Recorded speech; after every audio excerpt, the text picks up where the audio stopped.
പിന്നെയും അവൻ പറഞ്ഞത്, ഒരു മനുഷ്യന് 2 പുത്രന്മാരുണ്ടായിരുന്നു. ഉണ്ടെന്നിരിക്കട്ടെ എന്നല്ല, ഉള്ള കാര്യമാണ്. രണ്ട് പുത്രന്മാരുണ്ടായിരുന്നു. ഇളയവനും മൂത്തവനും.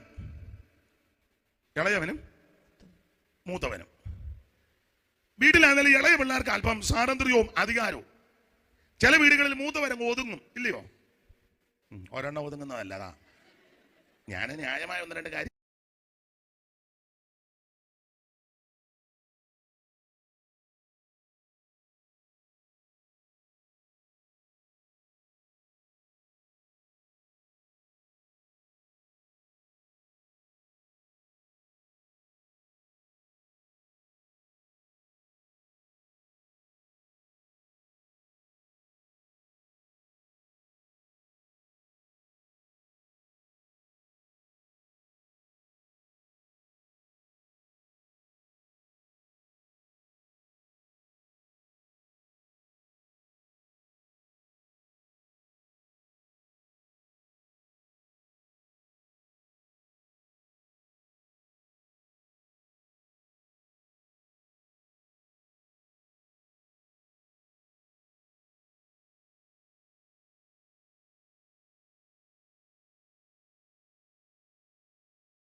ആട്ടെ കൃത്യം കൊടുത്തു. ഈ അപ്പന് നല്ലൊരു അപ്പനാ, പകത്ത് കൊടുത്തു. ഇളയവൻ ഇതെല്ലാം കൂടെ സ്വരൂപിച്ചേ ഊരോട്ടങ്ങ് പോയെന്നാ. എവിടെയാ പോയെന്നൊന്നും പുസ്തകത്തിൽ എടുത്തിട്ടില്ല. ഇന്ത്യയിലായിരുന്നെങ്കിൽ അവൻ ആദ്യം നമ്മുടെ മദ്രാസ് ബീച്ച് പോയി കാണും. പെട്ടെന്ന് അങ്ങോട്ടല്ലേ പോകണ്ടേ? ബീച്ചിൻ്റെ പേരനെ മെറീന ബീച്ച്. അവനവിടെ കറങ്ങി അടിച്ചൊരു മൊബൈലും ഒക്കെ ആയിട്ട്. അന്നേരം മിസ് കോൾ പലത് വന്നു. നോക്കിയപ്പോൾ ലില്ലിയും സൂസിയും. ഇവൻ അങ്ങോട്ട് മിസ് കോൾ വിട്ടു. അപ്പോൾ അവളും വളരെ പമ്മി അടുത്ത് വന്നു. കുറച്ച് കാശ് അവൾ അടിച്ചു മാറ്റി അവൾക്ക് ഒരു മൊബൈൽ കൊടുത്തു. നീ ഇങ്ങോട്ട് മെസ്സേജ് വിടണമെന്ന്. ഇവിടുത്തെ വീതമാണ്. അങ്ങനെയുള്ള ആൾക്കാരുണ്ട്. ജോലിക്ക് പോയവൻ ജോലി ചെയ്തേച്ച് വീട്ടിൽ കൊണ്ട് അപ്പൻ്റെ അമ്മയുടെയും കൊണ്ട് കാശ് കൊടുക്കണ്ടേ, അവൻ വേറെ മൊബൈൽ മേടിച്ച് അവൾക്ക് ഒന്ന് ചെല്ലരി ഉറങ്ങി കഴിയുമ്പോൾ അവളും പുതപ്പിനടിക്കണ്ടേ. എന്താ ഉണ്ട് ആടെ ഞാൻ വിവരിക്കുന്നില്ല, എന്തിനാ വെറുതെ ആലോചന ഉണ്ടാക്കുന്നത്, നാളെ ആൾക്കാർ ചിലപ്പോൾ മരേണ്ടതാണ്. എവന് ദൂരോട്ട് അങ്ങ് പോയി. എന്തിനേറെ എല്ലാം നാനാവിധമാക്കി. വിസ്തരിക്കുന്നില്ല. പിതാവിന്റെ ഭവനം വിട്ട് പിതാവിനോടുള്ള ബന്ധം വിച്ഛേദിച്ച് തന്നിഷ്ടക്കാരനായി പിതൃഭവനം വിട്ട് ദൂരോട്ട് പോയ ഒരു മഹാഭാവിയുടെ ചരിത്രമാ ഈ വ്യക്തികൾ കൂടി വരച്ചു കാട്ടുന്നത്. എന്തിനേറെ വിസ്തരിക്കുന്നില്ല. അവസാനം എല്ലാം നാനാവിധമാക്കി. നേരത്തെ വിളിച്ചവരും ഹോട്ടലിൽ വന്നവരും സ്തോത്രം ടൂർ പോയവരാരും ഇപ്പം ഇല്ല, ഇവൻ്റെ കാശിൽ തീർന്നു. പിന്നെ ഇച്ചിരി പൈസ മൊബൈലിലുണ്ടായിരുന്നു. അന്നേരം അവന് ലില്ലിയെ വിളിച്ചു. അപ്പോൾ അവൾ സ്വിച്ച് ഓഫ് ആയി.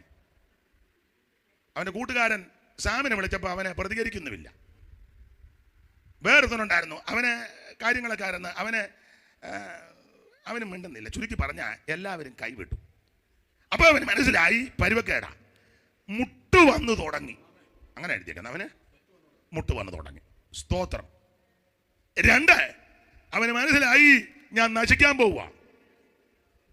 അങ്ങനെ എഴുതിയേക്കുന്നത്, ഞാൻ നശിച്ചു പോകുന്നൊരു പദമുണ്ടല്ലോ, കണ്ടോ സഹോദരി? ഉണ്ട്, ഞാൻ വായിച്ചപ്പോൾ ഉണ്ടായിരുന്നു.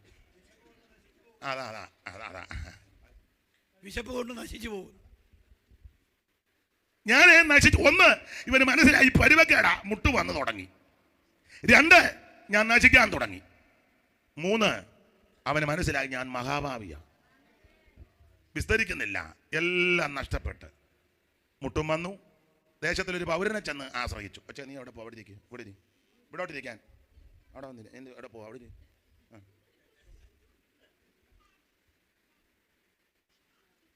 ഇവന് മനസ്സിലായി പരുവക്കേടാണ്. മനസ്സിലായി മുട്ടു വന്നു തുടങ്ങി, നശിക്കാൻ പോകുകയെന്ന് മനസ്സിലായി. ദേശത്തിലൊരു പൗരനെ പോയി ആശ്രയിച്ചു, ഗുണമൊന്നും വന്നില്ല. ഒരു പൗരനെ ആശ്രയിച്ചാലും നിനക്ക് ഗുണം വരികയില്ല. ദേശത്ത് മിടുക്കന്മാരും രാജ്യങ്ങളിൽ ഒത്തിരി മിടുക്കന്മാരുണ്ട്, ഒരു മിടുക്കനും നിനക്ക് ഗുണം ചെയ്യത്തില്ല.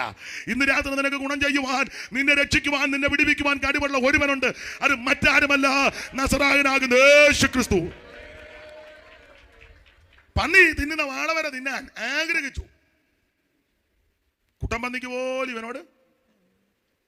ഇവനെ എടുക്കാൻ ചെല്ലുമ്പോഴാണ് പന്നി മുക്കറാകിടുന്നത്. അന്നേരം ഇവൻ പുറകോട്ട്, ഈ കഴിക്കാത്തത് കൊണ്ട് അതിൻ്റെ ക്ഷീണമുണ്ട്. അവന് ചെന്ന് ചാണ് പന്നിയുടെ കുത്ത് മേടിച്ച് ആകുന്നതിൽ നല്ലത് കഴിക്കാതെ ആകുന്നതാണ്. സ്തോത്രം. പന്നികൾ തിന്നുന്ന തവിട്ട് പൂജിച്ച നിന്യമകാലങ്ങൾ മറന്നു പോയി സാധു.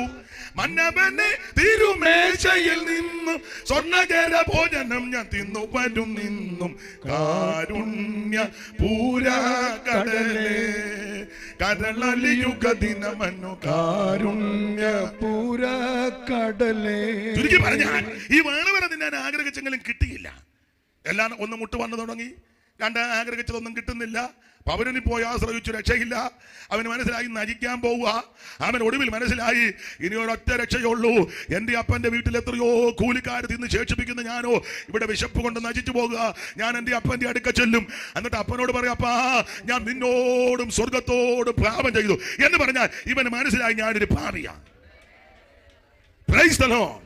ഒരു വ്യത്യാസമില്ല, എല്ലാവരും പാപം ചെയ്ത് ദൈവതേജസ് നഷ്ടപ്പെടുത്തി. അവൻ എല്ലാവരും പാപം ചെയ്തു. പാപിയായ മനുഷ്യന്റെ നിലവിളിയ അവനൊരു തീരുമാനമെടുത്തു, ഞാൻ എൻ്റെ അപ്പൻ്റെ അടുക്ക ചെല്ലും, അപ്പനോട് കാര്യമെല്ലാം തുറന്നു പറയും, അപ്പനെ കാണും. ഇവൻ അപ്പനെ കാണാൻ അങ്ങോട്ട് വന്നെങ്കിലും ആദ്യം അപ്പനായി ഇവനെ കണ്ടേ എന്ന് പറഞ്ഞ ഒറ്റ വാക്ക് പറഞ്ഞു നിർത്താം. ഏത് മഹാഭാവിയെയും കാണുന്ന ഒരു പിതാവുണ്ട്. നിന്റെ മാതാവോ പിതാവോ സഹോദരങ്ങളോ വേണ്ടപ്പെട്ടവരോ ചാർച്ചക്കാരോ സഭക്കാരോ ഒന്നും നിന്നെ കാണുകയല്ല. നീ കുടിയനാ, വെറിയനാ, തെമ്മാടിയാ, അവൻ ഗതിയില്ലാത്തവനാ, അവന് ഗതി കെട്ടവനാ, അവൻ കാര്യമൊന്നുമില്ല, ഇവനെ നശിച്ചു പോയി, ഇനി ഇവനെ കണ്ടിട്ടും വലിയ കാര്യമില്ലെന്നെല്ലാം നമ്മുടെ കുടുംബക്കാരും ചാർച്ചക്കാരും പ്രിയപ്പെട്ടവരും ചിന്തിക്കും. പക്ഷേ നിന്നെ കാണുന്ന ഒരു നല്ല പിതാവുണ്ട്. ഇന്ന് രാത്രി സ്നേഹിത സുഹൃത്തെ, നിരാശപ്പെട്ടു പോകരുത്. ആരും നിന്നെ കാണത്തില്ലെങ്കിലും ദൂരത്തിരുന്ന് നിന്നെ കാണുന്ന ഒരു നല്ല പിതാവുണ്ട്. ഏത് ഭാവിയും അനുതാപത്തോടെ മടങ്ങി വന്നാൽ അവനെ കെട്ടിപ്പിടിച്ച് മുത്തമിട്ട് അകത്തോട്ട് സ്വീകരിക്കുന്ന ഒരപ്പൻ. എം എ ചെറിയാച്ചൻ ഒരു പാട്ട് പാടി ഇവൻ അവിടെ നിന്ന് ഇങ്ങോട്ട് വരിക. എല്ലാം തുലച്ചു നീച്ച പന്നിയും തീറ്റ തിന്നു വല്ലാതെ നാൾ കഴിച്ചു എന്നെ തള്ളാതെ മേത്തരമ അങ്കിയും മോതിരവും എല്ലാം തരുന്നപ്പന എന്നെ തള്ളാതെ മേത്തരമ അങ്കിയും മോതിരവും എല്ലാം തരുന്നപ്പന.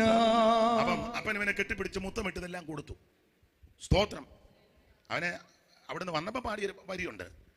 കെട്ടമകനെ പോലെ ദുഷ്ട വഴികളിൽ എന്നിഷ്ടം പോൽ ഞാൻ നടന്നു എന്നെ കെട്ടിപ്പിടിച്ചു മുത്തമിട്ടങ്ങു സ്വീകരിപ്പാൻ ഇഷ്ടപ്പെടുന്നപ്പന എന്നെ കെട്ടിപ്പിടിച്ചു മുത്തമിട്ടങ്ങു സ്വീകരിപ്പാൻ ഇഷ്ടപ്പെടുന്നപ്പന.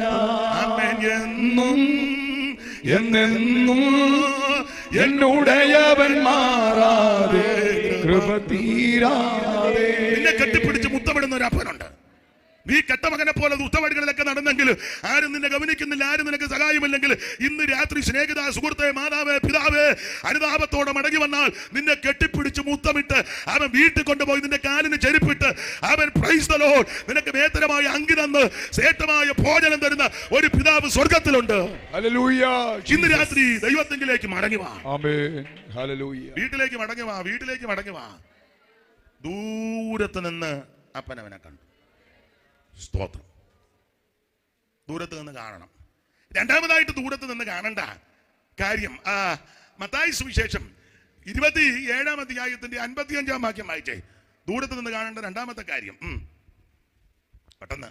ഗലീലയിൽ നിന്ന് യേശുവിനെ ശുശ്രൂഷിച്ചുകൊണ്ട് അനുഗമിച്ചു വന്ന പല സ്ത്രീകളും ദൂരത്ത് നിന്ന് നോക്കിക്കൊണ്ടിരിക്കുക. ഞാൻ വിസ്തരിക്കുന്നില്ല, ദൈവം അനുവദിച്ചാൽ നാളെ നമുക്ക് കുറച്ചുകൂടെ വിശദമായിട്ട് ചിന്തിക്കാം. ദൂരത്ത് നിന്ന് ഈ സ്ത്രീകളെല്ലാം നോക്കിക്കൊണ്ടിരിക്കുക. എന്തുവാണെന്നറിയോ നോക്കിക്കൊണ്ടിരിക്കുന്നത്? ഒരുവൻ ക്രൂശിൽ തൂങ്ങപ്പെട്ട് കിടക്കുന്നു. 35-ാം വാക്യം വായിച്ച സഹോദരി, വിസ്തരിക്കാൻ നേരമില്ല. 35 വായിര്. എന്തുവാ ദൂരത്ത് നിന്ന് കണ്ടെന്ന്? അവനെ ക്രൂശിൽ തറച്ച ശേഷം അവർ ചീട്ടിട്ട് ക്രൂശിൽ ഒരുവൻ തറക്കപ്പെട്ട് കിടക്കുക. പീലാത്തോസിന്റെ കൽത്തളം മുതൽ കാൽവരി മേട് വരെ കുരിശുമരം ചുമന്നുകൊണ്ട് വേച്ചും മറച്ചും വീണും എഴുന്നേറ്റും കടോരകൃതന്മാരാകുന്ന കാട്ടാളന്മാരാകുന്ന പടയാടുകളുടെ അടിയുമൊക്കെയേറ്റ് മുഖത്ത് രോമമെല്ലാം പിഴുതെടുക്കപ്പെട്ടവനായി മുൾക്കിരീട ധാരിയായി മുതുക് ഉടുമയാല് പോലെ നീളത്തിൽ കീറപ്പെട്ടവനായി അവൻ കണ്ടാൽ ആളെന്ന് തോന്നുമാറ് വിരൂപമാക്കപ്പെട്ടവൻ കുരിശുമെടുത്തുകൊണ്ട് ആ കാൽവരിയിലേക്ക് പോകുകയാണ്. നദിയകറ്റാൻ തനിയെ ക്രൂശെടുത്ത ദൈവസുത എന്നതിയകറ്റാൻ തനിയെ ക്രൂശെടുത്ത ദൈവസുത പിന്നാലെ ഞാനൻ ക്രൂശുമെടുത്ത് വരുന്നിതാ കൃപത പിന്നാലെ ഞാനൻ ക്രൂശുമെടുത്ത് വരുന്നിതാ കൃപത ക്രൂശും വഹിച്ച കുന്നിന്മീത് പോകുവതാരോ ക്ലേശം സഹിച്ചോ രഗതിയെ പോലെ ചാകുവതാരോ. ആ കുരിശുമരം ചുമന്ന് ആമൻ ഗോൽഗോഥായിൽ ചെന്ന് രണ്ട് ദുഷ്പ്രവർത്തിക്കാണ് നടുവിൽ ആമൻ ഇരുമ്പാനുകളാൽ തറക്കപ്പെട്ട് തൂങ്ങപ്പെട്ട് കിടക്കുന്ന ലോകരക്ഷകനാകുന്ന നസറയനാകുന്ന യേശു ക്രിസ്തു ദൈവത്തിന് മകത്ത് ഈ കാഴ്ച അവൻ 55-ാം വാക്യത്തിൽ സഹോദരിമാരെല്ലാം ദൂരത്ത് നിന്ന് കാണുക. എന്തുവാ? ക്രൂശിലൊരുവൻ തൂങ്ങപ്പെട്ട് കിടക്കുന്നു. ഇന്ന് രാത്രി നീ ക്രൂശിലോട്ട് നോക്ക്. ഇന്ന് രാത്രി യേശുവിന്റെ ക്രൂശിൽ നോക്ക്. നിന്റെ പാപം മാറ്റുവാൻ, നിന്റെ ശാപം മാറ്റുവാൻ, നീ രക്ഷപ്പെടുവാൻ, നിനക്ക് സമാധാനം ഉണ്ടാകുവാൻ, നിന്നെ വീണ്ടെടുക്കുവാൻ, നിന്നെ രക്ഷിപ്പാൻ ഒരുവൻ ക്രൂശിൽ കിടക്കുന്നു. ഇന്ന് രാത്രി അത് ദൂരത്ത് നിന്ന് കാണണം. ആര് ക്രൂശിനെ നോക്കും അവൻ രക്ഷപ്പെടും. ആര് ക്രൂശിൽ പ്രശംസിക്കും അവന് വിടുതലാ.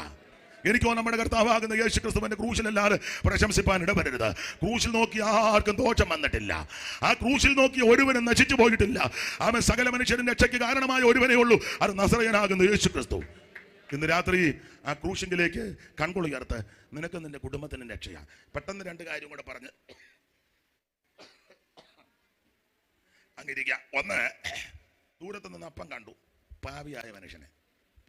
അവൻ കാണേണ്ട കാര്യമാ ക്രൂശെ കാണാൻ ദൂരത്ത് നിന്ന്. അങ്ങനെ ക്രൂശിൽ നോക്കിയാൽ നീ രക്ഷപ്പെടും. കർത്താവാകുന്ന യേശു ക്രിസ്തുവിൽ വിശ്വസിക്കാം, നീ നിന്റെ കുടുംബം രക്ഷപ്പെടും. കർത്താവിന്റെ നാമത്തെ വിളിച്ചപേക്ഷിക്കുന്ന ഏവനും രക്ഷിക്കപ്പെടും. ക്രൂശെ നോക്കിയെങ്കിൽ മാത്രമേ രക്ഷയുള്ളൂ. അവൻ ക്രൂശിയെ നോക്കി ദൂരത്ത് നിന്ന്. 2, അങ്ങനെ 3, ഇനി ദൂരത്ത് നിന്ന് പിന്നെ നോക്കേണ്ടത് തന്നെ. ആദ്യം പാപിയായ ഒരു മനുഷ്യൻ വരിക, അപ്പം ദൂരത്ത് നിന്ന് കണ്ട് അവനെ അങ്ങ് വീട്ടിൽ കൊണ്ടുപോയി. അവൻ ക്രൂശയെ നോക്കണം. ഇനി ദൂരത്ത് നിന്ന് നോക്കേണ്ടത് ഉൽപ്പത്തി പുസ്തകം 22:4 വായിച്ചു. നേരമില്ല, പെട്ടെന്ന് വായിച്ചങ്ങ് പോകാം. 3-ാം ദിവസം അബ്രഹാം നോക്കി. 3-ാം ദിവസം അബ്രഹാം നോക്കി ദൂരത്ത് നിന്ന് ആ സ്ഥലം കണ്ടു. ദൂരത്ത് നിന്ന് ആ സ്ഥലം കണ്ടു. മതി. ഇത് ദൂരത്ത് നിന്ന് കണ്ടത് ആരാധിക്കേണ്ട സ്ഥലമാണ്.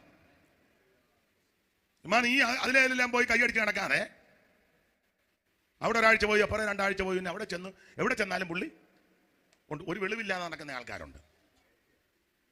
അബ്രഹാം ദൂരത്ത് നിന്ന് ആ സ്ഥലം കണ്ടു. ഏത് സ്ഥലമാ? ദൈവം പറഞ്ഞ സ്ഥലം. ഒരു രാത്രി ഈ ദൈവം അബ്രഹാമിനോട് പറഞ്ഞ പ്രത്യക്ഷപ്പെട്ട്, അവരാച്ചാ നീ സ്നേഹിക്കുന്ന ഏകജാതനാകുന്ന നിന്റെ മകൻ ഇസഹാക്കിനെ തന്നെ, അങ്ങനല്ലയോ സഹോദരി? ഇസഹാക്കിനെ, അപ്പോൾ അവൻ നിന്റെ മകനെ, നീ സ്നേഹിക്കുന്ന നിന്റെ ഏകജാതനായ ഇസഹാക്കിനെ തന്നെ തെറ്റരുത്. കാരണം ഇസ്മായിലിനെ കണ്ടിക്കരുത്. അവനെ കണ്ടിക്കാനും ഉണ്ട്. താറാ കൊച്ചമ്മ വേണേ പറയാം, അച്ഛാ ഇവനെ കണ്ടിക്കണ്ട, അവനെ കണ്ടിക്കുക. അവനെ അല്ലെങ്കിലും ഞാനൊന്ന് കണ്ടിക്കാനായിട്ട്. അവൻ്റെ അമ്മയെ കണ്ടിക്കാൻ നോക്കി ഒത്തില്ല, എന്നാൽ ഇവനെയെങ്കിലും ഒന്ന്. ഈ പെണ്ണുങ്ങൾ 2 കൂടെ എന്തോ ബോൾത്തായിരുന്നു. ഒരു നിറവയറോടെ ഒറ്റ ഓട്ടം.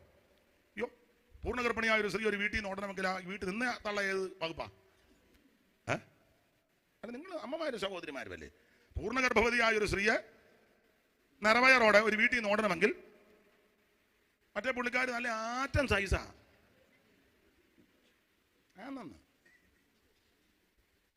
സ്തോത്രം. 2 പെണ്ണുങ്ങൾ തമ്മിൽ ബോളത്തായാണ് ഇടയ്ക്ക് ഇരിക്കുന്ന നമ്മളാ അല്ലേ? അമ്മയും ഭാര്യയും കൂടെ കുരുക്ക. നമ്മൾ എന്നാ ചെയ്യും? ഭാര്യയുടെ പക്ഷം പറയാൻ പറ്റുമോ? അമ്മയുടെ പക്ഷം? അല്ല, നിങ്ങളൊന്ന് സമാധാനം പറ, ചുമ്മാ ഇങ്ങനെ ഇരിക്കാതെ അല്ലേ? അമ്മയും ഭാര്യയും 2 നമുക്ക് വിലപ്പെട്ടവരാ. ഭാര്യ ഉഭയസമ്മതത്തിന്റെ ഉടമ്പടി മരണം വരെ, മരണത്താൽ അല്ലാതെ അങ്ങനെ കുരുക്കിട്ടാ വിട്ടേക്കുന്നത്. മരണത്താൽ ഒന്നും പറഞ്ഞില്ലേ? അടിച്ചെടുത്തോണ്ട് പോരുമായിരുന്നു. പക്ഷെ ഞാൻ ഒന്നും പറയാൻ ആരുമില്ല. ഞങ്ങൾ ഓട്ടോയിലെന്ന് ഞാൻ അവളോട് കാര്യമല്ല പറഞ്ഞേടി, വീട്ടോട് എല്ലാം അമ്മയോട് നീ കയറി. അങ്ങനെയുള്ള ആൾക്കാരും ഉണ്ട്. അമ്മയും ഭാര്യയും 2 നമുക്ക് വിലപ്പെട്ടവരാ. അമ്മ 10 മാസം നൊന്ത് വേദനിച്ച് പ്രസവിച്ച അമ്മയാ. അപ്പൊ ഈ അമ്മയും ഭാര്യയും കൂടെ കുരുക്കാണെങ്കിൽ നമ്മൾ ഞരങ്ങുന്നത് ആരാ? പിന്നെ നമ്മൾ തന്നെ പറയാ, എടി നീ അങ്ങ് അടങ്ങേ, അമ്മയല്ലേ. ഞാൻ അടങ്ങത്തില്ല. നിങ്ങൾ മിണ്ടാതിരിക്കുന്ന ആ തള്ള ഇങ്ങനെ കിടന്ന് ചാടുന്ന അവൾ ഇങ്ങനെ നിൽക്കുക അല്ലേ? അമ്പിത്തിരി പോലെ. അമ്പിത്തിരി കത്തിക്കുമ്പോ ഒരു ചീറ്റും പൊട്ടലും. അവൾ ഒതുങ്ങുകയല്ല. അന്ന് നമ്മൾ അമ്മയോട് എന്ന് പറഞ്ഞ, അമ്മ അങ്ങ് ക്ഷമിക്കുക. അതാടാ നിനക്കിപ്പോ ഞാൻ മിണ്ടുന്നത് അല്ലേ? ഇത് നമുക്ക് പ്രയാസമാണ്. ആട്ടെ, പ്രയാസപ്പെട്ട് ജീവിക്കുന്ന ഒത്തിരി പേര് ഇതിനകത്ത് ഇരിപ്പുണ്ട്. നിങ്ങളിപ്പോൾ ചിന്തിക്കുക, പക്ഷേ വയ്യെങ്കിലും അതിച്ചിരി പറ. അവളും വന്നിട്ടുണ്ട്, തള്ളയും വന്നിട്ടുണ്ട്, 2 വന്നിരിപ്പുണ്ട്. പാസ്റ്റൊക്കെ വയ്യയിൽ ഞങ്ങൾ പ്രാർത്ഥിക്കാം. കുറച്ച് നേരം കൂടെ 2 നല്ല പറ്റിയ വാർതാനാ. കുറേ നാൾ കൊണ്ട് ഞാൻ കിടന്ന് ഇപ്പോൾ കൈക്ക് 2 ഏതൊരു 1 ഗുണമായാൽ മതി. നേരമില്ല, നാളെ ഇങ്ങ് വാ. അപ്പൊ ചുരുക്കി പറഞ്ഞാൽ, ഇസ്മായിലിനെ കണ്ടിക്കരുത്, ഇസഹാക്കിനെ തന്നെ. അരുളപ്പാട് കേട്ട് അവറാച്ചൻ അടങ്ങിക്കിടന്നിൽ അധികാലത്ത് ഇറന്നിട്ട് കടലിലേക്ക് കോപ്പിട്ട് ബാല്യക്കാരെ ക്രമപ്പെടുത്തി തന്റെ മകൻ ഇസഹാക്കിനെ കൂട്ടിക്കൊണ്ട് കത്തിയുണ്ട് വിറകുമൊക്കെ എടുത്തുകൊണ്ട് ദൈവം പറഞ്ഞ സ്ഥലത്തേക്ക് പോകുക. എന്തിനാണെന്നറിയാം? ആരാധിക്കാൻ. ആ നോട്ടത്തിന് ആദ്യം ദൂരത്ത് നിന്ന് കാണേണ്ടത് പാപിയായ മനുഷ്യൻ. ആ പാപിയായ മനുഷ്യനെ കെട്ടിപ്പിടിച്ച് മുത്തമിട്ട് വീട്ടിൽ കൊണ്ടുവരുമ്പോൾ നീ കാണേണ്ടത് ക്രൂശെ കാണണം. നിനക്ക് വേണ്ടി ജീവനെ തന്നവരും ക്രൂശി കിടക്കുന്നു. നിനക്ക് വേണ്ടി രക്തം ചിന്തി വരുമ്പോൾ ക്രൂശി കിടക്കുന്നു. നിനക്ക് വേണ്ടി ഏൽപ്പിച്ചു തന്നവരും ക്രൂശി കിടക്കുന്നു. ആ ക്രൂശിൽ ദൂരത്ത് നിന്ന് കണ്ടാൽ പിന്നെ അടുത്ത് കാണേണ്ടത് ആരാധിക്കുന്ന സ്ഥലമാണ്. ക്രൂശ കണ്ട ചുമ്മാ നടന്നാ ആരാധിക്കേണ്ട ഇടം കാണണം. ആരാധിക്കണം, എങ്ങനെ ആരാധിക്കണം, ഇതൊക്കെ വേദപുസ്തകത്തിൽ എടുത്തെടുത്ത് പറയേണ്ടതാ. ഒറ്റവാക്കി പറയാം, ആരെ ആരാധിക്കണം? ദൈവത്തെ ആരാധിക്കണം. ആരെ ആരാധിക്കരുത്? വേറെ ആരെ ആരാധിക്കരുത്. ബേബി ആരാധിക്കരുത്, തങ്കനെ ആരാധിക്കരുത്, ചിന്നമ്മ കയറി ആരാധിക്കരുത്, ബാബുക്കുട്ടിച്ചാനെ കയറി ആരാധിക്കരുത്, തമ്പിച്ചായനെ ആരാധിക്കരുത്, കെയ്യ പ്രകാമനെ ആരാധിക്കരുത്. മനസ്സിലാകുന്നുണ്ടോ? സ്തോത്രം. ഉണ്ണുണ്ണി സാറിനെ ആരാധിക്കരുത്, ഏജയോണിനെ ആരാധിക്കരുത്, ചാരോ തോമാച്ചനെ ആരാധിക്കരുത്. ആരാധിക്കുന്നുണ്ടെന്നല്ല, ചിലക്ക് അങ്ങനെ ഇരിക്കുമ്പോൾ ഇളക്കം കയറും. എന്നെ ആരാധിക്കരുത്, ദൈവദാസനെ ആരാധിക്കരുത്, അപ്പനെ ആരാധിക്കരുത്, അമ്മയെ ആരാധിക്കരുത്. അപ്പനെ അമ്മയെ ബഹുമാനിക്കണം. ഓരോ മണ്ണിനെയും തൂണിനെയും തുരുമ്പിനെ ആരാധിക്കരുത്. വൃക്ഷലതാദികളോ പക്ഷിമൃഗാദികളോ കന്നുകാലിയോ ഒന്നിനെ ആരാധിക്കരുത്. പാമ്പിനെ ആരാധിക്കരുത്. അവൻ മൃഗങ്ങളെ ആരാധിക്കരുത്. പൂജര ഖേജര വസ്തുക്കളെ ഒന്നുമല്ല ആരാധിക്കേണ്ടത്. അതിനെയൊക്കെ ബഹുമാനിച്ചോ. ആരാധിക്കേണ്ടത് ദൈവത്തെയാ. ദൈവത്തെ ആരാധിക്കണം. ദൈവത്തെ ആരാധനക്ക് യോഗ്യൻ ദൈവമാ. തന്റെ മകത്വം ദൈവം ആർക്കും വിട്ടുകൊടുക്കത്തില്ല. ആരാധനക്ക് യോഗ്യൻ ദൈവം. Praise the Lord. അതല്ലേ പൊന്നും മൂരും കുന്തിരിക്കും കൊണ്ട് കാഴ്ച വെച്ച് വീണ് വണങ്ങി അവനെ നമസ്കരിച്ചെന്ന. അമ്മ അടുത്ത് കിടപ്പുണ്ട്, അമ്മയെ തട്ടി ദൂരോട്ട് കളയേണ്ടത് അല്ല, കിടന്നോട്ടെ. പക്ഷെ ആരാധനയ്ക്ക് യോഗ്യൻ അവനാ. നിന്നടുക്കൽ പറ്റിയോടെ പൊന്നമൂരെ കുന്തിരിക്കാൻ കാഴ്ച വെച്ചു. നിന്നടുക്കൽ പറ്റിയോടെ പൊന്നമൂരെ കുന്തിരിക്കാൻ കാഴ്ച വെച്ചു.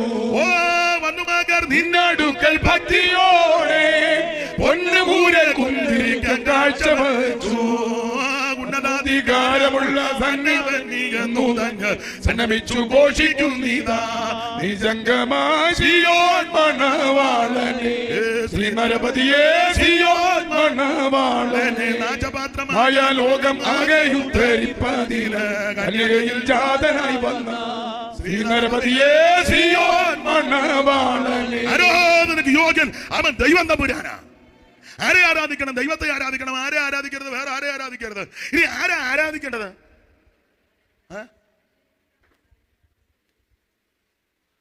ഇപ്പോഴത്തെ ആരാധനയൊക്കെ വലിയ വിചിത്രമാണ്. ഇതെല്ലാം കൂടി ഇങ്ങനെ വെക്കുമ്പോൾ ചുമ്മാ ഇരിക്കുന്ന മേരിയും കിടന്ന് തുള്ളുക, ഒരു കഴമ്പും ഉണ്ടായിട്ടില്ല. അവസാനം പറയാം നാളെ വരുവാ. ഇല്ല, ദേഹത്തിന് വേദനയാ. യുമ്മ ഇങ്ങനെ അരിച്ചാക്ക് തുള്ളും പോലെ ഇതെല്ലാം കൂടെ വെച്ച് ഇങ്ങനെ അടിക്കുമ്പോ അതൊന്നും അല്ല ആരാധന. സ്തോത്രം. ഇപ്പോഴത്തെ മിക്ക പാട്ടുകാരെ നിങ്ങൾ എല്ലാവരുടെയും അല്ല. കറണ്ട് പോയ ഉടനെ ആരാധന പോയി. കറണ്ട് പോയ ഉടനെ തീർന്നു. പിന്നെ വാക്കുകളില്ല, ഭാഷണമില്ല, ശബ്ദം. കറണ്ട് വരുമ്പോ പിന്നെ ഇളക്കം തുടങ്ങും. എടാ, മൂലമറ്റത്തിൽ നിന്നാണ് അവിടെ ആരാധന വരുന്നേ. മൂലമറ്റത്തല്ലേ പവർ ഹൗസ്? എന്നാ പറ്റി? പിന്നെന്നാ മൂലമറ്റത്താണോ ആരാധന ഇരിക്കുന്നത്? തൻ കൈയിൽ തപ്പട്ട് താർത്തതുപോലെ ചെങ്കടൽ കടന്ന മിരിയാം തൻ കൈയിൽ തപ്പെടുത്താർത്തതുപോൽ പാപത്തിൻ ചങ്ങല പൊട്ടിച്ചെറിഞ്ഞതാ, പാപത്തിൻ ചങ്ങല പൊട്ടിച്ചെറിഞ്ഞതാ. ഞാൻ നിന്നെ ആരാധിക്കും, ആത്മാവിലും സത്യത്തിലും സ്തുതിക്കും. ഓ ഞാൻ നിന്നെ ആരാധിക്കാം, ആത്മാവിലും സത്യത്തിലും സ്തുതിക്കും. ദൈവത്തെ മഹത്വപ്പെടുത്താൻ. ആ പാട്ട് ഗണേശ്വരത്ത് സഭയിലുണ്ടായിരുന്ന പരുത്തമ്പാറയിൽ ഒരു ചാക്കോ സാറിന്റെ പാട്ടാ. നല്ല പാട്ടാ. നല്ല മനുഷ്യനായിരുന്നു അദ്ദേഹം. ശവസംസ്കാരത്തിന് ഞങ്ങൾ പോയി സംബന്ധിച്ചു. നല്ല ഭക്തനായ മനുഷ്യനായിരുന്നു. അതെ. അപ്പോൾ അവൻ ആരാധനയ്ക്കുള്ള ഇടം അപ്പുറം ദൂരെ വെച്ച് കണ്ടു. അപ്പൊ ആരാധിക്കാൻ അപ്പനും മോനും പോയപ്പോ ചെറുക്കൻ കയറി ചോദിച്ചു, അപ്പാ അല്ലേ കത്തിയും മറകും ഒക്കെ ഉണ്ട് യാഗത്തിനുള്ള? ചെറുക്കൻ അറിയാം ഒരു ഹോമയാഗത്തിന് ഒരു ആട്ടിൻകുട്ടി വേണം. അപ്പൊ ആരാധനയ്ക്ക് എന്തൊക്കെ വേണം എന്തൊക്കെ വേണ്ടെന്ന് ചെറുക്കന് നല്ലതുപോലെ അറിയണം. നമ്മുടെ പിള്ളേരെ അത് അറിയണം. പിള്ളേരെ അത് പഠിപ്പിക്കണം. കൊച്ചുങ്ങൾ അറിയണം ആരാധനയ്ക്ക് എന്ത് വേണം എന്തൊക്കെ. അത് അറിയണമെങ്കിൽ കൊച്ചുങ്ങളുടെ മുന്നിൽ അപ്പനും അമ്മയും ആരാധിക്കണം. നീയുമ്മ വെടിക്കാരന്റെ ഓടി ഇരിക്കും പോലെ വന്ന് ഇരിക്കുക. കൊച്ചുങ്ങൾ പറയാ സ്തുതിച്ചാട്ടെ. കൊച്ചുങ്ങൾ പറഞ്ഞ സൗകര്യമില്ലെന്ന് പറയും. സ്തുതിക്കണ ഒക്കെ.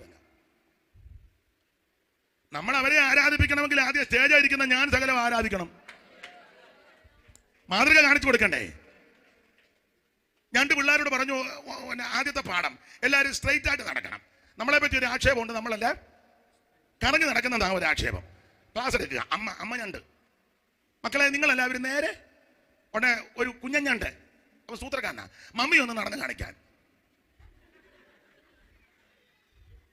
മനസ്സിലായല്ലോ? എടാ കുഞ്ഞുങ്ങളുടെ മുമ്പിൽ നാം മാതൃക കാണിക്കണം. അന്നേരം അതുങ്ങൾ ആരാധിക്കാം. അത് ചെറുക്കൻ അറിയാം ആരാധനയ്ക്ക് എന്തൊക്കെ വേണം എന്തൊക്കെ വേണ്ട. അവൻ ചോദിച്ച മൃഗം എന്ത് ചെയ്യുന്നു? അബ്രഹാം നല്ല മനുഷ്യൻ. അബ്രഹാം മോനെ വിശ്വാസം പിടിച്ച് മോനെ യഹോവ കരുതുമെന്ന്. ഇന്നത്തെ അബ്രഹാം പറയാം നിന്നോട് ഈ കാര്യം വല്ലതും ചോദിച്ചോ? നിന്നെ കണ്ടിക്കാനാ കൊണ്ടുപോകുന്നത്. വഴിക്ക് വെച്ച് തന്നെ ചെറുക്കൻ അപ്പനെ കണ്ടിക്കും. താൻ ഇത്ര വിശ്വാസം പറഞ്ഞ എന്നെ എന്ത് പ്രശ്നം ഉണ്ടാക്കും? യാഗവും നടക്കുകയല്ല യോഗവും നടക്കുകയല്ല. അബ്രഹാം ചെറുക്കനെ വിശ്വാസം പഠിപ്പിച്ചു. അങ്ങനെ പഠിപ്പിച്ച് അങ്ങോട്ട് പോകുമ്പോ ദൂരത്ത് നിന്ന് അബ്രഹാം സ്ഥലം കണ്ടേ. അതാ ആരാധനയുടെ സ്ഥലം. ഞാൻ വിവരിക്കുന്നില്ല. അത് കാണണം. ദൈവത്തെ ആരാധിക്കണം. സത്യത്തിലും ആത്മാവിലും ആരാധിക്കണം. പരമാർത്ഥ മനസ്സോടെ ദൈവത്തെ ആരാധിക്കണം. പൂർണ്ണ ശക്തിയോടെ ആരാധിക്കണം. പൂർണ്ണ ആത്മാവോടെ ആരാധിക്കണം. വിശ്വസ്തരായി നിന്ന് വേണം ദൈവത്തെ ആരാധിക്കാൻ. ദൈവ സ്നേഹത്തിൽ വേണം ആരാധിക്കാൻ. Praise the Lord. ഒരു കാര്യം കൂടെ പറഞ്ഞങ്ങ് നിർത്താം. ഒന്ന്, ദൂരത്ത് നിന്ന് അപ്പം കണ്ടു. പാപിയായ മനുഷ്യനെ ചേർത്തകത്തോട്ട് കൊണ്ടുപോവുക. അങ്ങനെ പാപിയായ മനുഷ്യൻ കാണേണ്ടത് ദൂരത്ത് നിന്ന് ക്രൂശ് കാണണം. അങ്ങനെ ക്രൂശ് കണ്ട് അനുദപിച്ച് യേശുവിനെ രക്ഷകനായി സ്വീകരിച്ചാൽ പിന്നെ സത്യാരാധന കാണണം, ആരാധന. അങ്ങനെ ആരാധന കണ്ട് മുമ്പോട്ട് പോയാൽ എബ്രായ ലേഖനം 11-ാം അധ്യായത്തിന്റെ 13 വായിക്കുന്നത് പോലെ ദൂരത്ത് നിന്നത് കാണണം ആരാധനയ്ക്ക് വന്ന്. അത് കണ്ട് വിശ്വസ്തരും വിശുദ്ധരുമായി ആമേൻ വേർപാട് പാലിച്ച അപ്പോസ്തലിക ഉപദേശത്തിൽ അടിയുറച്ചു നിന്ന് ദൈവത്തോടും മനുഷ്യരോടും കുറ്റമറ്റ മനസാക്ഷിയോടെ ജീവിക്കുന്ന വിശുദ്ധന്മാരാണ് ആ പട്ടണത്തിൽ ചെല്ലുന്നത്. നീ അപ്പന്റെ വീട് കാണാതെ, ക്രൂശ് കാണാതെ, ആരാധനയ്ക്കുള്ള ഇടം കാണാതെ നീ പോയാൽ ഒടുവിൽ പിന്നെ നീ വേറൊരു ഗതികേട് കാണും. അതുകൂടെ വായിച്ചങ്ങ് നിർത്താം. ഒടുവിൽ കാണുന്നത് ലൂക്കോസിന്റെ സുവിശേഷം തന്നെ 16-23 വായിര്. ക്രൂശ് കാണാതെ, അപ്പന്റെ വീട് കാണാതെ, ആരാധിക്കുന്ന ഇടം കാണാതെ നീ പോയാൽ പിന്നെ നീ കാണുന്നത് ഇല്ലേ നമ്മുടെ പുള്ളി കണ്ടത്. ധനവാനും മരിച്ചടക്കപ്പെട്ടു പാതാളത്തിൽ യാതന അനുഭവിക്കുമ്പോൾ. പാതാളത്തിൽ എനിക്ക് കാല് വേദനിക്കുന്നു. ഞാൻ ഇവിടെ ഇതിങ്ങോട്ട് വെച്ചിട്ട് നീക്കി വെച്ചത്. അയ്യ, ഇതങ്ങോട്ട് വെച്ചത്. സ്തോത്രം. ഞാൻ നിർത്തുക. എന്നാലും അങ്ങോട്ട് മാറ്റി വെച്ചേര്. അതാ നല്ലത്. അല്ല, കസാര കിട്ടാ. ആട്ടെ. ഏതായാലും ഒരു കസാര എടുക്കാനുള്ള ആക്കമുണ്ട്. അപ്പൊ ശ്രദ്ധിക്കേണ്ട കാര്യം ഒന്നുകൂടെ വായിച്ചേ സഹോദരി. ധനവാനും മരിച്ച് അടക്കപ്പെട്ടു. പാതാളത്തിൽ യാതന അനുഭവിക്കുമ്പോൾ. പാതാളത്തിൽ പുള്ളി യാതന അനുഭവിക്കുമ്പോൾ മേലോട്ട് നോക്കി ദൂരത്ത് നിന്ന് അബ്രഹാമിനെയും അവന്റെ മടിയിൽ ലാസറിനെയും പുള്ളി ഇപ്പോഴാണ് കാണുന്നത്. ജീവിച്ചിരുന്നപ്പോൾ ഒന്നും പുള്ളി ഇത് കണ്ടില്ല. പുള്ളിയുടെ പടിവാരൊക്കെ കിടക്കാറുണ്ട്. ലാസർ ജീവിച്ചപ്പോഴൊന്നും കണ്ടില്ല അല്ലേ? പടിവാരൊക്കെ കിടക്കുന്നതല്ലേ എഴുതിയേക്കുന്നത്. ലാസർ എന്ന പേരുള്ള അവന്റെ പടിപ്പുരക്കൽ കിടന്നു. ധനവാന്റെ മേശയിൽ നിന്ന് വീഴുന്ന തിന്ന് വിശപ്പടക്കുവാൻ ആഗ്രഹിച്ചെന്നുള്ള അയാൾ കൊടുത്തൊന്നുമില്ല. ഇയാൾ അവിടെ കിടന്ന് ആഗ്രഹിക്കുക അപ്പം കിട്ടുമെന്ന് ഓർത്ത്. അതെ, അപ്പൊ ലാസർ ഈ ധനവാന്റെ പടിപ്പുര വാതൊക്കെ കിടക്കുക. ഈ ധനവാൻ കയറുകാൻ പോകുക എടുക്കുകയൊക്കെ ചെയ്യുമ്പോ ഒന്ന് കാണണ്ടേ? അവൻ കണ്ടില്ല. ലോകം അങ്ങനെ ഗതികേട് പിടിച്ചവനെ, ദരിദ്രനെ, വ്രണം നിറഞ്ഞവനെ, നല്ല വസ്ത്രമില്ലാത്തവനെ, സുഖലോലുപത ഇല്ലാത്തവനെ ഒന്നും ആരും കാണുകയില്ല. നമുക്കാരും കാണുകയില്ല. പിന്നെ നിങ്ങളൊരു വലിയ സഭയിലൊന്നും ചെന്നേ ആത്മഭാരം കൊണ്ട് നിന്നെ മൈൻഡ് ചെയ്യത്തില്ല. അവര് നോക്കുന്നത് കുടുംബക്കാര്. സിറിയനിൽ നിന്ന് വന്ന ആരൊക്കെ ഉണ്ട്? കനായിൽ നിന്ന് വന്നത് ആരൊക്കെ ഉണ്ട്? ആർസിയിൽ നിന്ന് വന്നത് ആരൊക്കെ ഉണ്ട്? സ്തോത്രം. ഇങ്ങനെയൊക്കെയാ ലോകം മുഴുവൻ. കാശുള്ളവനെയും കഴിവുള്ളവനെയും മിടുക്കന്മാരെയും സമ്പത്തുള്ളവരെയും ഒക്കെയാ കാണുന്നത്. ദരിദ്രനെ ആരും കാണത്തില്ല. വ്രണം നിറഞ്ഞവനെ ആരും കാണത്തില്ല. ഇല്ലില്ല, കാണുകയല്ല. കാണാൻ കണ്ണില്ലല്ലോ. നിങ്ങൾ ശ്രദ്ധിച്ച് നിങ്ങളൊന്ന് നോക്കിക്കേ, കാണുമോ? ഇപ്പോഴത്തെ ചില സഭകൾ തന്നെ കാശുള്ളവരെല്ലാം കൂടെ ഒരു സഭ, കാറും കാശുള്ളവരെല്ലാം കൂടെ ഒരു സഭ, കളറുള്ളവരെല്ലാം കൂടെ ഒരു സഭ, കളർ കുറഞ്ഞതെല്ലാം കൂടെ ഒരു സഭ, ഗതികേടെല്ലാം കൂടെ ആണെന്ന് ഭയങ്കര ആത്മഭാരവാ. വറുക കിടക്കുക ഒരുത്തൻ ലാസർ. ധനവാനൊന്നും കണ്ടില്ല. പക്ഷെ ഇയാൾ ചത്തു. ആര്? ഞാൻ ഇന്നലെയും പ്രസംഗം പറഞ്ഞു. ധനവാൻ മരിച്ചു. ആദ്യം ലാസറാ മരിച്ചേ. അങ്ങനല്ലയോ സഹോദരി? മരിച്ചപ്പോൾ ദൂതന്മാർ അവനെ അബ്രഹാമിന്റെ മടിയിലേക്ക് കൊണ്ടുപോയി. ഈ ലാസറിനെ പറ്റി വായിക്കുന്ന കൊണ്ടുപോയെന്ന. എങ്ങനെ കൊണ്ടുപോയെന്ന്? ധനവാനെ പറ്റി വായിക്കുന്ന കൊണ്ടുപോകാൻ ആളില്ലായിരുന്നു, കൊണ്ടുപോയില്ല. പുള്ളി പെട്ടു. വായിച്ചേ. ധനവാനും മരിച്ചടക്കപ്പെട്ടു. പെട്ടു. അങ്ങനെ ലാസറിനെ ദൂതന്മാര് വന്ന് കൊണ്ടുപോയി, അങ്ങ് കൊണ്ടുപോയി. ധനവാൻ മരിച്ചടക്കപ്പെട്ടു. പെട്ടു. എവിടാ പെട്ടത്? തീജ്വാല, യാതന, ഭയങ്കര ഉഷ്ണം, പരവേശം. മേളിയിരുന്നപ്പോ നന്നായിട്ട് സുഖിച്ചതാ. പുള്ളി ബ്രാൻഡഡ് സാധനമേ ഉപയോഗിക്കുള്ളൂ. ഞാൻ വാൻ കുസൈൻ്റെ അലൻസോളിയുടെ ഷർട്ട് മാത്രമേ ഞാൻ യൂസ് ചെയ്യുള്ളൂ. ഒരു നന്നായിട്ട് കരക്കിരുന്ന് സൂചിച്ചവനാ. ഇപ്പൊ പെട്ടു. പുള്ളി പെട്ട് കുഴഞ്ഞ് അവിടെ കിടന്നോണ്ട് പുള്ളി നോക്കിയപ്പോൾ പടിവാളിൽ കിടക്കുന്ന ലാസർ അബ്രഹാം പിതാവിന്റെ മടിയിൽ ഇരിക്കുന്നു. പണ്ടൊക്കെ ഞാൻ ഓർത്ത് ഇതിനു വേണ്ട വലിയ മടി. അവറാച്ചനെ അബ്രഹാം ഈ വലിയ മടിയായിട്ട് ചാകുന്നവരെല്ലാം അങ്ങോട്ട് ചെന്ന് മടിയെന്ന് ഉദ്ദേശിച്ചത് പരദീസായ. ക്ലിയർ ആയിട്ട് ഇപ്പൊ കാണുക. അബ്രഹാം പിതാവിനെ കാണുന്നു, മടി കാണുന്നു. ലാസർ ക്ലിയർ ആയിട്ട് ഇപ്പൊ കാണുക. അബ്രഹാം പിതാവിനെ കാണുന്നു, മടി കാണുന്നു. ലാസർ ഇരിക്കുന്ന കാണുന്നു. ഇപ്പൊ കണ്ടിട്ട് കാര്യമില്ല. പുള്ളി അവിടെ കിടന്നോണ്ട് മേപ്പോട്ട് നോക്കി. ചത്ത് കഴിഞ്ഞ കുഞ്ഞവറാച്ച നീ മേപ്പോട്ട് നോക്കി കിടന്നോണ്ട് മേപ്പോട്ട് നോക്കി. ചത്ത് കഴിഞ്ഞ കുഞ്ഞവറാച്ച നീ മേപ്പോട്ട് നോക്കിയാലെന്നാ കീപ്പോട്ട് നോക്കിയാലെന്നാ. ആ നോട്ടം കരയ്ക്ക് ജീവിച്ചിരുന്നപ്പോ നോക്കിയിരുന്ന ഇവൻ രക്ഷപ്പെട്ടേനും. ഈ ഭൂമിയുടെ മുഖത്തെ നീ ജീവിച്ചിരുന്നപ്പം ആ നോട്ടം മേളിലോട്ട് നോക്കിയിരുന്നെങ്കിൽ നിനക്ക് രക്ഷയായിരുന്നു. ചത്ത് കഴിഞ്ഞ് മേപ്പോട്ട് നോക്കിയാൽ കീപ്പോട്ട് നോക്കിയാൽ പിന്നെ എന്നെ മേപ്പോട്ട് വിടാന്ന് പറഞ്ഞ ആൾക്കാർ വരും. സ്വത്തം ചൊല്ലുത്തി മേപ്പോട്ട് കയറി. അവരാച്ചൻ കയറിയോ? പകുതി വരെ ആയി നിൽക്കുക. അടുത്ത കൊല്ലം മിക്കാറും എടാ ഉളത്തരവെല്ലാം നിർത്തേ. ജീവിച്ചിരിക്കുമ്പോൾ ഉറപ്പിക്കണം. കത്ത് കഴിഞ്ഞ് പ്രസംഗിച്ചോ, പാടിയോ, പ്രാർത്ഥിച്ചോ, ചൊല്ലിയോ, ചൊലുത്തിയോ, ഊതിയോ, ഹുന്തിയോ, പുകച്ചോ, ആമൻ സ്തോത്രം ചെയ്തോ, ചെയ്യിപ്പിച്ചോ, ആർക്കും ആരെയും വിടാനൊക്കത്തില്ല. ജീവിച്ചിരിക്കുമ്പോൾ യേശുവിനെ രക്ഷിതാവായി സ്വീകരിക്കണം. മറ്റൊരുത്തനും രക്ഷയില്ല. നാം രക്ഷിക്കപ്പെടുവാൻ ആകാശത്തിന് കീഴിൽ മനുഷ്യരുടെ ഇടയിൽ നൽകപ്പെട്ട ഒരേ ഒരു നാമം, അത് നസറായനാകുന്ന യേശുവിന്റെ നാമം.